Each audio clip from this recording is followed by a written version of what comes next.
Willkommen zu einem neuen Video hier bei Apple on the Road. Wie manche von euch vielleicht in den Instagram Stories und auf den Bildern schon gesehen haben, haben wir uns dazu entschieden, nicht weiterzufahren hier von Mission Surf, sondern noch ein bisschen zu bleiben und ihnen noch ein bisschen zu helfen mit all den Arbeiten, die sie zu erledigen haben.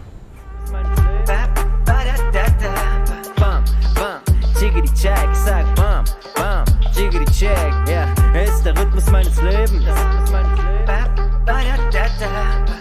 Gestern hatten wir ja den Wickeltisch in der Damentoilette gemacht und heute kommt jetzt eigentlich das etwas größere Projekt dran. Die Terrasse, also der Terrassenbelag hier hinter mir, der ist von Ameisen zerfressen und durchgefault vom Regen und allem. Und hier machen wir jetzt einen neuen Belag drauf. Dafür gehen wir nachher Holz kaufen im Holzhandel und abschließend machen wir noch ein Geländer außenrum, damit es einfach ein bisschen schöner aussieht und ja, dass man da mehr Privatsphäre hat. Zuallererst muss ich jetzt aber den alten Belag entfernen, damit wir sehen, was alles zu tun ist, ob wir an der Unterkonstruktion was reparieren müssen, ob die auch befallen ist. Und dann müssen wir so eine Desinfektion oder so eine Fumigation machen gegen die Ameisen, weil das hier wohl echt ein Riesenproblem ist, Ameisen und Termiten.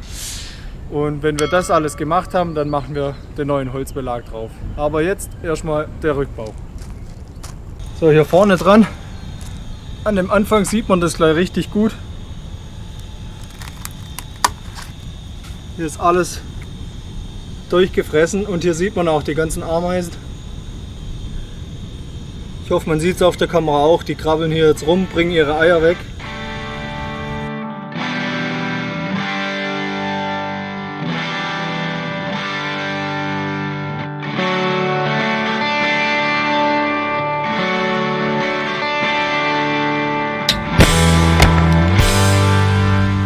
So, hier sieht man jetzt mal, ganz toll, dass nicht nur Ameisen das Problem sind,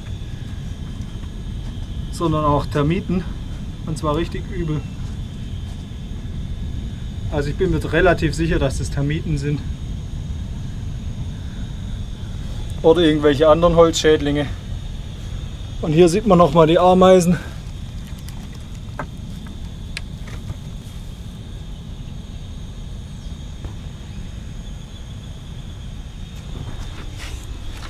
Also das hockt auf jeden Fall alles voll.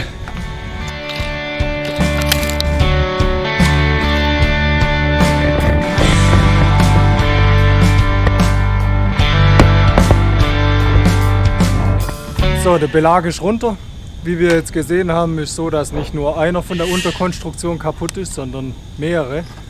Und wir nehmen das jetzt alles raus, damit wir auch den Untergrund drunter schön eben machen können und neue Auflager hinrichten können, damit es nachher wieder richtig aufliegt und schön gerade ist. Und ja, dann schauen wir mal, was wir an Holz haben, dass wir das neu machen können.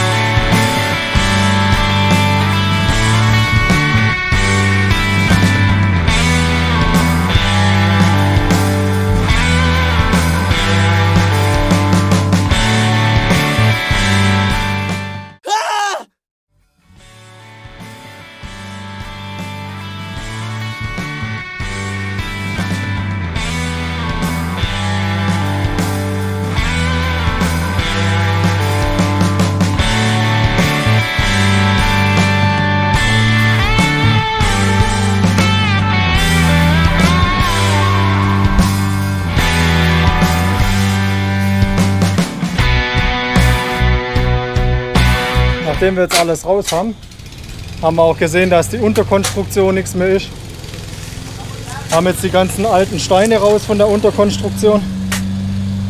Die alten Steine raus und jetzt graben wir ein neues Loch.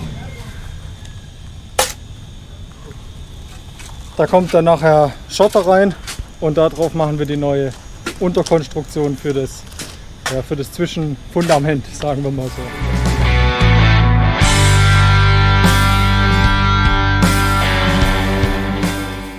So, weiter geht's am zweiten Tag an unserem Terrassenbauprojekt nach einer richtig stürmischen Nacht. Also so ein brutaler Sturm haben wir noch nie gehabt.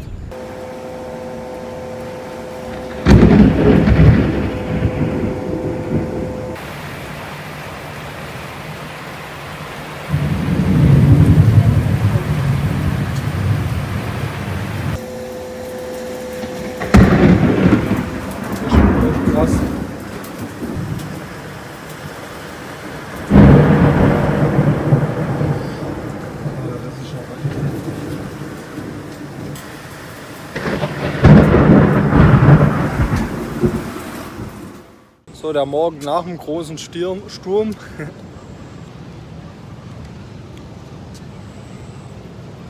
Mal schauen, also die Markise habe ich heute Morgen abgehangen. Die Vorzeltstange hat es etwas verbogen. Und schaut euch mal den Pool an, der ist randvoll, der ist sogar übergelaufen. Ja, das Gute ist, es hat auf jeden Fall schön abkühlt. Das ist ja schon mal was. Ich fange jetzt nachher gleich an und mache hier das Fundament für die Zwischenauflager. Gestern haben wir noch das Holz geholt in der Sägerei und so, was eigentlich gut funktioniert hat, aber man kriegt nur noch eine Sorte Holz. Und ja, das auch in relativ bescheidenen Maßen, also alles nur bis 2,50 Meter Länge. Daher müssen wir dann die Konstruktion ein bisschen ändern, wie wir das machen. Das schneide ich dann danach alles zu und dann können die Jungs und Mädels das hier streichen, schleifen und streichen. Und dann schauen wir, ob wir heute schon die ersten Balken legen können und schon ein bisschen mit was anfangen können. Achso, was ich noch sagen wollte, bevor wir dann weitermachen können und sägen und so, müssen wir erst noch nach Strom schauen. Weil gestern hat irgendwo der Blitz eingeschlagen und jetzt ist das ganze Dorf stromtot. Er hat hier einen Generator, den versuchen wir jetzt zu reparieren. Und hoffentlich haben wir dann ein bisschen Strom zum Sägen vielleicht oder was anderes machen.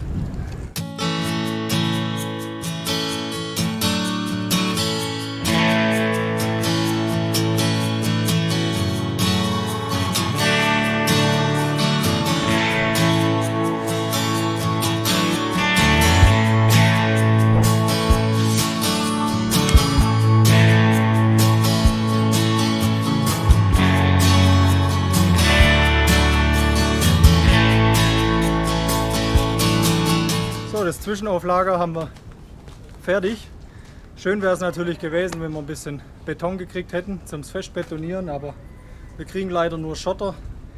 Aber wir haben jetzt den Untergrund gut gefestigt, haben jetzt die Steine ordentlich drauf mit der Schnur und jetzt füllen wir das links und rechts mit Schotter an, stampfen das fest und dann hoffe ich oder denke ich, dass es eine Weile halten wird. Wir müssen halt mit dem arbeiten, was wir haben.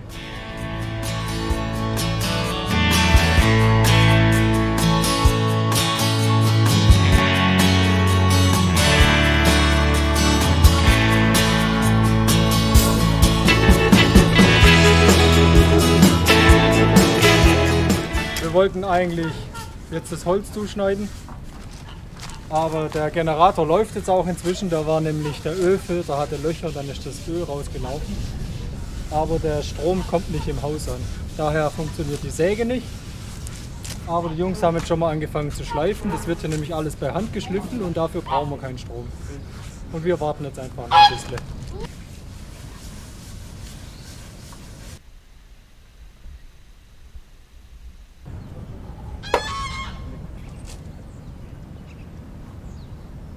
Who's gonna send?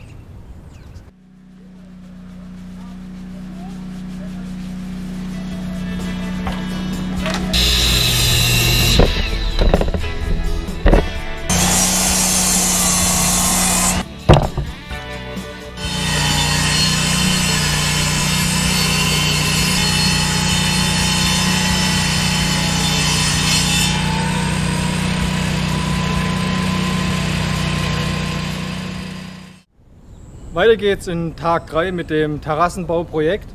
Wir haben gestern doch noch einiges hingekriegt, auch wenn nicht so viel, wie ich gern gehabt hätte. Aber die Jungs haben einige von den Latten geschliffen. Da war die Begeisterung nicht so groß, weil sie alles von Hand schleifen müssen. Die dürfen keine Maschinen benutzen. Aber egal, sie haben einiges hingekriegt. Sie haben es auch schon das erste Mal gestrichen gekriegt. Und gestern haben wir dann noch das Zwischenauflager fertig gemacht mit den Steinen. Da hoffen wir, dass heute der Schotter kommt, damit wir das richtig anfüllen können. Weil ja, Beton kriegen wir einfach keinen, um das richtig fest zu betonieren. Und dann muss das einfach so gehen. Dann haben wir noch den Terrassenbelag zugeschnitten. Und zwar habe ich die Hölzer ja alle so gekriegt mit den scharfen Kanten links und rechts. Die gab es nicht anders. Und auch nur in 2,50 Meter Länge, was auch richtig blöd war. Aber wir haben uns jetzt dazu entschieden, dass wir 3 Elemente machen, à 1,20 Meter. Dann kann man die auch nachher besser rausnehmen und wir schrauben es jetzt diesmal von unten, damit man die auch später noch auswechseln kann. Weil wenn man die von oben schraubt, ist immer das Problem, dass die Schrauben ja entweder bündig oder versenkt sind. Und dann spachteln sie hier die Löcher immer zu. Und dann rosten die Schrauben innen drinne fest und die Löcher sind zugespachtelt. Also das kriegst du nie mehr raus mit dem Schrauber. Deshalb haben wir dann vorgeschlagen, wir schrauben es von unten und das machen wir jetzt auch. Wir haben dann alle auf 1,20 zugeschnitten und haben links und rechts, hier sieht man es besser, links und rechts die Kanten angefasst. Erstens, damit das Wasser nachher ein bisschen besser abläuft und zweitens, dass wenn man da barfuß drüber läuft, dass man sich an den Kanten nicht Spreisen holt in die Füße. Ja, das haben wir gestern gemacht. Das waren 60 Bretter, die wir zuschneiden mussten und in dem Fall 120 Kanten, die wir anfassen mussten. Da waren wir schon ein bisschen beschäftigt, aber zum Glück haben sie einigermaßen gute Maschinen, mit denen man das gut hinkriegt. Ich fange jetzt dann an. Also die werden dann jetzt nachher auch noch alle geschliffen auf der Oberfläche und ich fange jetzt dann an mit der Unterkonstruktion das alles vorzubereiten, damit wir vielleicht hoffentlich bis heute Mittag den Boden fertig haben. Mal schauen, es ist heute brutal heiß, es ist 8 Uhr morgens und wir haben schon über, ja, keine Ahnung, 33, 35 Grad. Also mal schauen, wie wir heute durchhalten alle.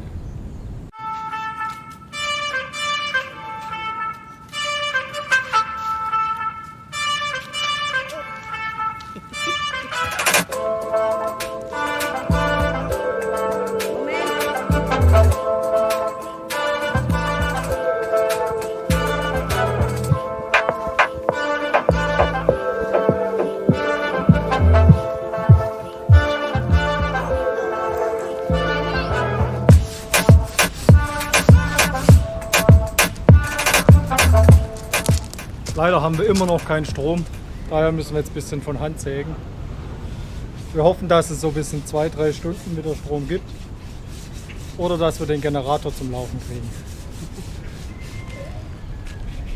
Ist halt Mexiko, ein bisschen anders alles und daher ein bisschen langsamer.